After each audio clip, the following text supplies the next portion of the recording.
ఢిల్లీలో జరిగిన విషాద ఘటన. ఒక ఐఏఎస్ కోచింగ్ సెంటర్ బేస్మెంట్లో లైబ్రరీలో చదువుకుంటున్న బిడ్డలు అకస్మాత్తుగా వచ్చిన వరదలకు బలైపోయారు. ఐఏఎస్ అవుదామని, కలెక్టర్ అవుదామని ఎన్నో ఆశలతో ఢిల్లీ చేరుకున్న ఆ బిడ్డలు మృతజీవులై సొంత ఇంటికి, సొంత ఊరికి వెళ్ళిపోయారు.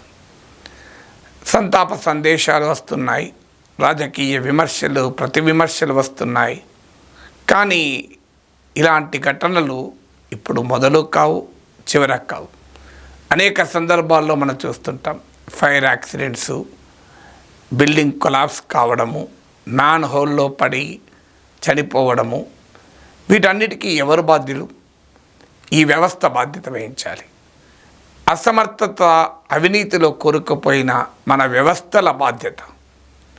అధికారంలో ఉన్నవారు సహజంగానే చర్యలు తీసుకుంటాం, దోషులు శిక్షిస్తాం, ఎంతవారైనా కఠినంగా శిక్షిస్తాం. మీరే చూడండి, ఢిల్లీ మేయర్ అదే మనకు మరోసారి చెప్తున్నారు. पता लगा है सभी सूत्रों से कि एक ड्रेन या कोई सीवर एकदम से फ्लैश फ्लड की तरह फट गया और वो बेसमेंट में पानी भर गया। इस दुखद घटना में जो आरोप प्रत्यारोप का समय नहीं है, बहुत ही दुखद घटना है और मुझे लगता है राजनीति से ऊपर उठकर हम सबको मिलकर ऐसी घटना के लिए हम उन सब अधिकारियों पे या जो भी इसका जिम्मेदार है उस पर एक्शन लेना चाहिए. సహజంగానే అధికారంలో లేని ప్రతిపక్షాలు ఈ దుర్ఘటన వెనుకాల ప్రభుత్వ వైఫల్యం, అధికారుల వైఫల్యం అంటూ రాజకీయ విమర్శలు చేస్తారు. అధికారంలో ఉన్నవారు ఇది రాజకీయాలకు సమయం కాదు అని నీతులు బోధిస్తుంటారు. కానీ అధికారంలో ఉన్నవారు, లేనివారు ఈ దుర్మార్గం జరగటానికి పరిస్థితులు మన ముందు కనిపించినా మౌనంగా ఉండిపోతారు. మీడియా ఒక దుర్ఘటన జరిగాక 24 గంటల పాటు వార్తలు, ఆ తర్వాత మళ్ళీ మరో ముఖ్యమైన వార్త వస్తుంది, ఈ వార్త పక్కకు పోతుంది. ఈ తంతు నిరంతరం జరుగుతూనే ఉంటుంది ఎక్కడో ఒక చోట. దీనికి పరిష్కారం లేదా? దీనికి మీడియా తప్పందామా అంటే మాకు రోజు ప్రవాహంలా వార్తలు వస్తాయి, ఒకే వార్తపై ఉండలేమా అని. ఈవెంట్ జరిగినప్పుడు మీడియా కవర్ చేస్తుంది, కానీ ఆ ఈవెంట్కు దారి తీసిన ప్రాసెస్ ఉంటుంది. ఉదాహరణకు రావుస్ ఐఏఎస్ స్టడీ సర్కిల్లోని బేస్మెంట్లో లైబ్రరీ ఉంది. ఆ లైబ్రరీలో శనివారం రాత్రి పిల్లలు చదువుకుంటున్న సమయంలో అకస్మాత్తుగా భారీ వర్షాల వల్ల రోడ్డు మీద ఉన్న నీరు వరదలాగా బేస్మెంట్లోకి దూసుకురావడంతో ఆ బిడ్డలు చనిపోయారు. సో ఈ బేస్మెంట్లో లైబ్రరీ ఉండకూడదు అని తెలియదా? ఇవాళ అధికారులే చెప్తున్నారు. అసలు కోచింగ్ సెంటర్లకు ఫైర్ సేఫ్టీ రెగ్యులేషన్సే చాలా కాలం లేకుండే ఇటీవలనే కోర్టు ఆదేశంతో ఫైర్ డిపార్ట్మెంట్ ఎన్ఓసి ఉండాలి అని నిబంధన వచ్చింది అని. ఆ నిబంధన ప్రకారం ఈ రావుస్ ఐఏఎస్ స్టడీ సర్కిల్ కూడా ఎన్ఓసి తీసుకుంది. ఆ నో అబ్జెక్షన్ సర్టిఫికేట్లో ఫైర్ డిపార్ట్మెంట్ క్లియర్గా రాసింది, ఈ బేస్మెంట్ను మీరు కేవలం స్టోరేజ్కే వాడుకోవాలి అని, ఇక్కడ వేరే పని చేయకూడదు అని. కానీ ఆ బేస్మెంట్లో లైబ్రరీ నడిపారు ఐఏఎస్ స్టడీ సర్కిల్ వాళ్ళు. కలెక్టర్లను తయారు చేసేటువంటి కోచింగ్ సెంటర్ కాస్త చట్టాన్ని, రూల్స్ను ఇంత భయంకరంగా ఉల్లంఘించింది. సో ఈ 8 అడుగులు బేస్మెంటు భూమి కన్నా లోపల ఉంటుంది. 8 అడుగులు బేస్మెంట్ లోపల ఉంటే వాటర్ ఒక్కసారిగా, మనందరికీ తెలుసు, భారీ వర్షాలు వచ్చినప్పుడు అపార్ట్మెంట్ల బేస్మెంట్లోకి వర్షపు నీరు చేరి వాహనాలు చెడిపోవడం చూశాం. ఇప్పుడు ఏకంగా ఐఏఎస్ ఆస్పిరెంట్సే 3 ప్రాణాలు కోల్పోయారు. సో ఈ వ్యవస్థలు ఎవరిది తప్పు అంటే, మరి ఎన్ఓసి ఇచ్చినప్పుడు ఎన్ఓసి ఇచ్చాం చేతులు దులుపుకుంటున్నామన్న డిపార్ట్మెంట్ తప్ప, ఎన్ఓసి ఇచ్చాక ఆ ఎన్ఓసిని అమలు జరుగుతుందా లేదా అనే పర్యవేక్షణ ఉండదా? దానిపైన ఏ రకమైన నియంత్రణ ఉండదా? అంటే అధికారులు, సిబ్బంది కొరత వల్ల పర్యవేక్షణ జరగలేదని చెప్పవచ్చు, లేదా మామూలుకు అలవాటు పడి అధికార వ్యవస్థలు ఇలాంటి తప్పులు చేస్తున్న వారి నుంచి యథావిధిగా డబ్బులు వసూలు చేస్తూ మౌనంగా ఉండిపోవచ్చు. కనీసం ఒక ఇన్స్టిట్యూట్, కోచింగ్ ఇన్స్టిట్యూట్ నడుపుతూ లక్షలు సంపాదిస్తున్న సంస్థకైనా తాము చేసే తప్పని తెలియదా? కానీ విపత్తు జరుగుతుంది అని మేము ఊహించలేదు, ఇలా అవుతుందని ఎవరనుకున్నాం అంటూ వారు వేదాంతం చెప్పి తప్పించుకోవచ్చు. ఇలా ఇన్సిడెంట్లు నిరంతరం మనకు జరుగుతూనే ఉంటాయి. అగ్గిపెట్టెల లాంటి భవనాల్లో కాలేజీలు నడుస్తుంటాయి, స్కూళ్ళు నడుస్తుంటాయి, ఏ హాస్టల్స్ వసతి గృహాలు ఉంటాయి, ఏ నియమ నిబంధన అమలు కాదు. ఇది కళ్ళ వాళ్ళు ఒక మాఫియా లాగా ఈ ప్రైవేట్ విద్యా సంస్థలు నడుపుతూ ఉంటారు.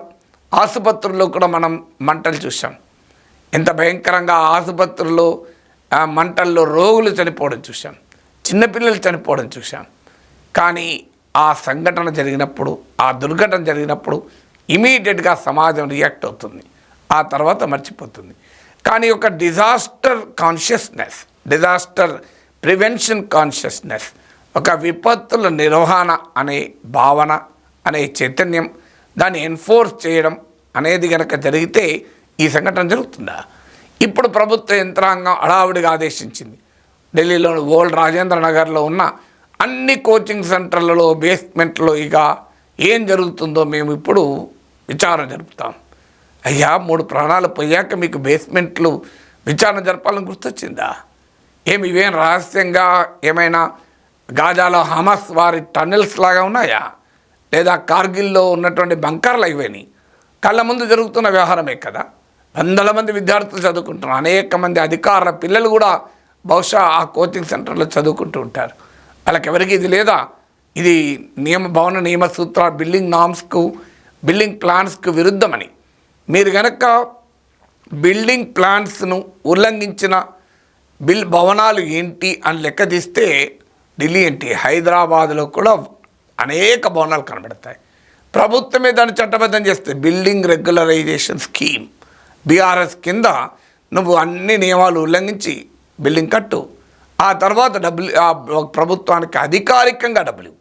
అంతకుముందు కట్టిన సమయంలో, కట్టిన తర్వాత అనధికారికంగా లంచమిచ్చి ఆ బిల్డింగు నిబంధనలకు వ్యతిరేకంగా కట్టినా చలామణి అవుతూ ఉంటుంది. ప్రభుత్వం దాన్ని చట్టబద్ధత చేయడానికి మీరు అధికారులకు అవినీతి ఎందుకు, మాకే చేయండి. అధికారులకు ఇస్తే అది లంచం అవుతుంది, ప్రభుత్వానికి ఇస్తే అది రెవెన్యూ మొబిలైజేషన్ అవుతుంది. అందువల్ల ప్రభుత్వాలే బిల్డింగ్ రెగ్యులరేషన్ స్కీమ్ పెట్టి ఆ అవకతవకలతో నియమ నిబంధనలకు వ్యతిరేకంగా ప్రమాదాలు జరిగేలా కట్టిన భవనాల్ని రెగ్యులరైజ్ చేస్తుంది. రెగ్యులేషన్ ఉండదు కానీ రెగ్యులరైజ్ చేస్తుంది. దానికి ఒకటి మరి బాధ్యుడు ప్రభుత్వమే. అవకతవకలు రెగ్యులరైజ్ చేస్తుంటే ప్రభుత్వమే చట్టాన్ని ఉల్లంఘించడాన్ని డబ్బులు తీసుకొని చట్టబద్ధం చేస్తుంటే మరి పౌరులు ఎందుకు చట్టాన్ని పాటిస్తారు? సహజంగానే పౌరులు అడిగే ప్రశ్న ఇది. ఎలాగో బిల్డింగ్ రెగ్యులేషన్ స్కీమ్ ఉన్నది కదా, మేము బిల్డింగ్ను కరెక్ట్ నామ్స్ ప్రకారం కట్టాల్సిన అవసరం ఏంటి? మేము డబ్బులు కడతాం, తర్వాత రెగ్యులరైజ్ చేసుకుంటాం. అందువల్ల ఇది ప్రభుత్వమే కల్పించినటువంటి వెసులుబాటు కదా, ప్రభుత్వమే కల్పించినటువంటి సదుపాయం కదా. దీనికి పరిష్కారం ఏంటి? లేదు, ఈ పెద్ద పెద్ద విశాలమైన భవనాల్లో కోచింగ్ సెంటర్ నడపాలంటే వైబుల్ అవుతుందా సార్ అని కోచింగ్ సెంటర్లు యజమానులు అంటారు. ఎందుకంటే నగరాల్లో రియల్ ఎస్టేట్ చాలా కాస్ట్లీ కనుక మీరు ఒక బిల్డింగ్లో రెంటల్ వాల్యూస్ ఎంత ఉంటాయి, మళ్ళీ ఇది చివరకు విద్యార్థులపైనే భారం అవుతుంది కదా, మేము ఎక్కువ ఫీజులు వసూలు చేయొచ్చు కదా అని వారు సమాధానం చెప్పవచ్చు. అల్టిమేట్గా మరో మార్గం లేదు, అన్ని కోచింగ్ సెంటర్లు ఇలాగే ఉంటాయి. అందువల్ల ఏ కోచింగ్ సెంటర్లో చదువు ఎలా చెప్తారని చూడమంటారు, కానీ బిల్డింగ్ ఎలా ఉంటుందని చూసి చేరలేం కదా అని పాపం ఆ పిల్లల తల్లిదండ్రులు అంటారు. అందువల్ల ఇదొక విషయస్ సర్కిల్. దీనికి ఎక్కడ పులి స్టాప్ పెట్టాలి, ఎక్కడ ప్రారంభించాలి అనేది ఆలోచించాలి.